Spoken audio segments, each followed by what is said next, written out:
Assalamualaikum warahmatullahi wabarakatuh. Kami dari kelompok 2 akan mempresentasikan hasil diskusi dari kelompok kami yang berjudul Masalah Publik. Oke, masuk pada poin pertama adalah masalah publik. Apa itu masalah publik? Oke, kita jelaskan terlebih dahulu pengertian dari masalah publik. Definisi masalah itu sendiri dibagi menjadi dua.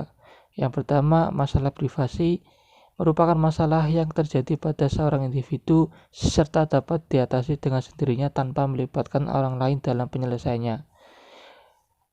Dampaknya juga tidak luas, hanya melingkupi kecil pada diri seseorang saja.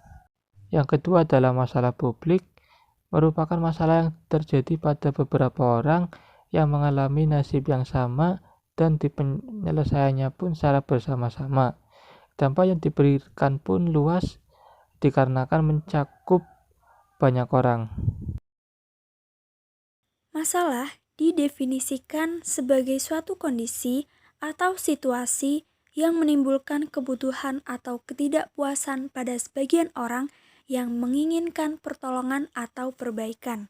Suatu masalah akan menjadi masalah publik jika melibatkan banyak orang dan mempunyai akibat tidak hanya pada orang-orang yang secara langsung terlibat, tetapi juga sekelompok orang lain yang secara tidak langsung terlibat. Masalah publik dapat dikategorikan ke dalam beberapa kategori menurut Theodor Jelowi. Yang pertama, masalah publik dibedakan menjadi masalah prosedural dan substantif. Masalah prosedural berhubungan dengan bagaimana pemerintah diorganisasikan dan melaksanakan tugas-tugasnya. Sedangkan substantif berkaitan dengan akibat nyata dari kegiatan manusia. Yang kedua, masalah publik didasarkan pada asal-usul masalah tersebut muncul. Dapat dibedakan menjadi masalah luar negeri yang bersifat internasional dan masalah dalam negeri yang bersifat nasional, yang ruang lingkupnya hanya dalam satu negara saja. Yang ketiga, masalah publik didasarkan pada jumlah orang yang dipengaruhi serta hubungannya dengan yang lain, yaitu distributif mencakup sejumlah kecil orang, regulasi yang mendorong timbulnya sebuah tuntutan-tuntutan, dan redistributif mencakup apa yang menghendaki perubahan sumber-sumber.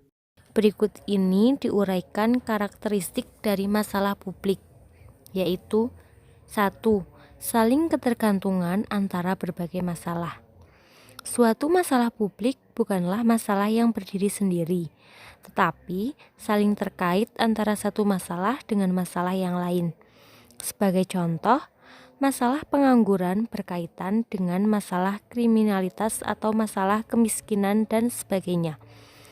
Sistem masalah yang saling tergantung mengharuskan analisis kebijakan menggunakan pendekatan holistik guna memecahkan masalah dan mengetahui akar permasalahannya. Yang kedua yaitu subjektivitas dari masalah kebijakan. Masalah kebijakan adalah hasil pemikiran dalam konteks lingkungan tertentu. Oleh karena itu, suatu fenomena yang dianggap masalah dalam lingkungan tertentu bisa jadi bukan masalah untuk lingkungan yang lain. Sebagai contoh, keluarga-keluarga di desa merasa tidak ada masalah yang berhubungan dengan sampah rumah tangga. Akan tetapi, keluarga-keluarga di kota memandang sampah adalah problem utama yang perlu dipecahkan. Yang ketiga yaitu artificiality masalah, yakni suatu fenomena dianggap sebagai masalah karena keinginan manusia untuk mengubah situasi. Pendapatan per kapita yang rendah menjadi masalah karena pemerintah berkeinginan untuk meningkatkan kesejahteraan masyarakat. Yang keempat yaitu dinamika masalah kebijakan. Solusi terhadap masalah selalu berubah. Masalah yang sama belum tentu dapat dipecahkan dengan kebijakan yang sama kalau konteks lingkungannya berbeda. Demikian juga, masalah yang sama belum tentu dapat dipecahkan dengan kebijakan yang sama kalau waktunya berbeda.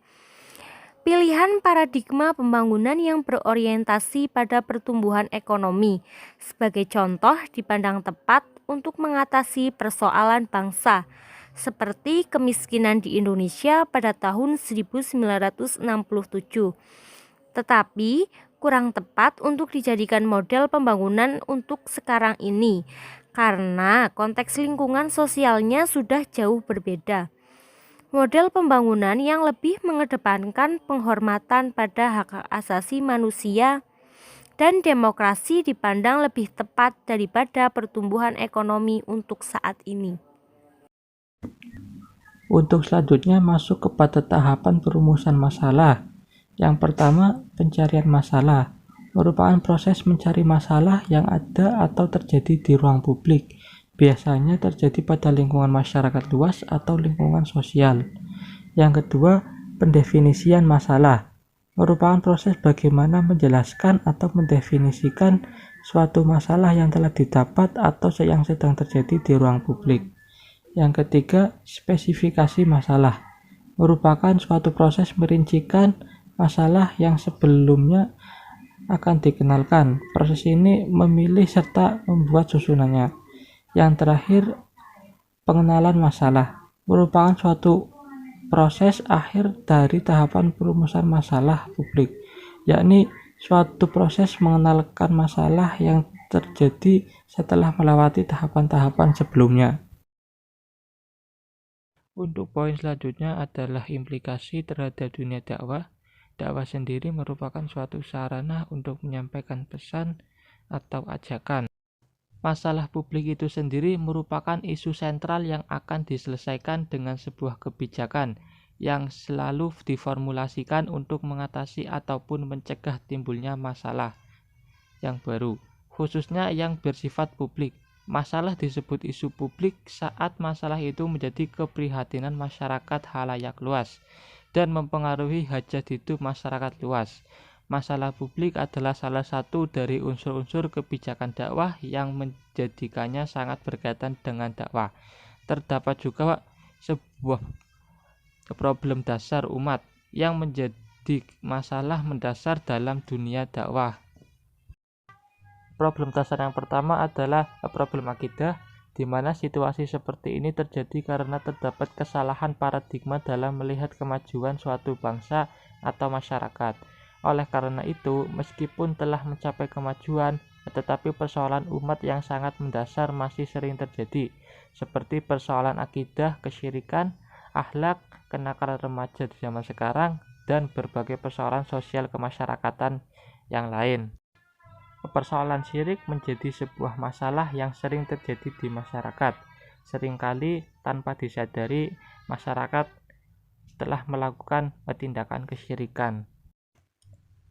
Sehingga pada akhirnya, akidah Islam dihadapkan pada suatu tekanan dengan berbagai pendapat yang melemahkan semangat keagamaan. Dari berbagai media, juga para da'i lewat lisan maupun tulisan mengajak kembali kepada ajaran tauhid dengan melalui dakwah. Dengan berpegang teguh kepada warisan Nabi dan Rasul Allah, dakwah yang diberikan untuk menanggapi beberapa masalah publik yang terjadi yang menjadikan keduanya saling terhubung atau berkaitan. Selanjutnya problem akhlak. Persoalan moralitas merupakan hal yang sangat menonjol di era sekarang ini, terutama pada golongan remaja. Menurunnya akhlak dan moralitas dalam masyarakat memunculkan masalah-masalah yang dapat mengganggu tatanan kehidupan di dalam masyarakat. Masalah tersebut dapat menjadi masalah publik seperti meningkatnya angka kejahatan, kesenjangan ekonomi, dan masih banyak lagi, sehingga dapat merusak kehidupan sosial. Moralitas dalam masyarakat sendiri harus diperbaiki dengan cara seperti membuat kebijakan-kebijakan yang dapat menangani masalah-masalah tersebut. Dengan demikian, peranan dakwah sangatlah dibutuhkan dalam upaya memperbaiki dan mengarahkan umat pada jalan yang benar. Dakwah juga dapat mengembalikan manusia kepada fitrahnya karena kehilangan akidah, akhlak, dan moralitasnya. Dapat dilihat juga keterkaitan masalah publik yang sedang terjadi dengan dunia dakwah yang berperan sebagai pembimbing atau pencerah untuk kembali kepada semangat keagamaan yang telah pudar. Jadi kesimpulannya adalah masalah publik dan dakwah saling berkaitan, terutama dalam masalah-masalah yang berhubungan dengan keagamaan. Penyelesaiannya dapat berupa kebijakan dakwah atau dakwah secara lisan maupun tulisan dengan memanfaatkan media yang ada.